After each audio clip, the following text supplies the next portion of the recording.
მინდა უკვე წავიკითხო ლუკა ჯაბუას წერილი ციხიდან სინდისის პატიმრის საქართველოს უნივერსიტეტის ფსიქოლოგიის ფაკულტეტის მეორე კურსის სტუდენტი, რომელიც დღეს რეჟიმის პატიმარია. ვკითხულობ წერილს.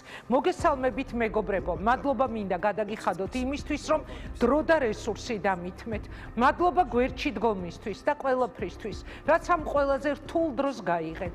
ასევე მინდა მადლობა გადავუხადოთ ჩემს საყვარელ მეგობრებს, კურსელებსა და ლექტორებს. ყველას, ვინც ამ დროის განმავლობაში მედგრად და დაუღალავად ებრძვის ამ ბოროტებას, ქუჩაში დგომით თუ სხვა სახით. ყველაზე დიდი ძალა თქვენშია, სტუდენტებშია. მე ამის მჯერა და ეს არაერთხელ დადასტურებულა. ასევე არ შემიძლია მადლობა არ გადავუხადო ქალებს და არ აღვნიშნო მათი მნიშვნელობა ამ ბრძოლაში, მათი შემართება და ბრძოლის უნარიანობა. სიმტკიცე, რომელიც მარო მაყაშვილს მომაგონებს, რომლის გმირობაც ეროვნული ღირსებისა და თავისუფლების სიყვარულის სიმბოლოდ იქცა.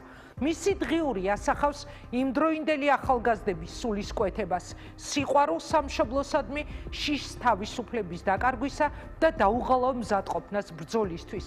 არ შემიძლია რომ პარალელი არ გავავლო დღევანდელ ახალგაზრდობასთან. შეუძლებელია ამას ხედავდე და სიამაყით არ ივსებოდე. ჩვენ, საქართველოს მოქალაქეები, ღირსეული ქვეყნის, ღირსეული შვილები, არასოდეს დავყრით ფარხმალს და ყველა ბრძოლაში გავიმარჯვებთ სახელოვნად. ჩვენ პოლიტპატიმრები არც ერთი წამით არაფერს ვნანობთ, არაფრის გვეშინია და ვიბრძვით, როგორც ეს შესაძლებელია, რის ძალასაც და მოტივაციასაც თქვენ გვაძლევთ. მინდა ჩვენი მშობლების დაუღალავ წინააღმდეგობასაც გაუსვა ხაზი. მადლობა გადაუხადო მათ, რომ ჩვენს დაწყებულ ბრძოლას ასე ღირსეულად აგრძელებენ. ეჭვიც არ მეპარებოდა, რომ ასე იქნებოდა. როდესაც მათ შვილებს ხვდები, ისინი ღირსებას, სიმტკიცესა და პატრიოტიზმს ასხივებენ. მშობლებს შეუძლიათ იამაყონ თავიანთი შვილებით, რადგან ისინი 4 კედელშიც კი მეტად თავისუფალნი არიან, ვიდრე ნებისმიერი ის, ვინც ცდილობს, რომ ისინი გაასამართლოს სრულიად უკანონოდ სამშობლოს სიყვარულისთვის.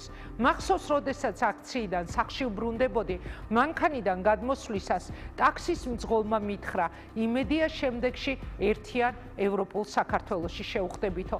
მეც ამ სურვილით დაგემშვიდობებით და დავიტოვებ იმედს, რომ ძალიან მალე ერთიან ევროპულ საქართველოში შევხვდებით. ის საშინელებები, რაც ჩვენს თავს ხდება, ჯერა უპასუხოთ არ დარჩება და მჯერა რომ უკეთესი დღეები ძალიან მალე დაგვიდგება.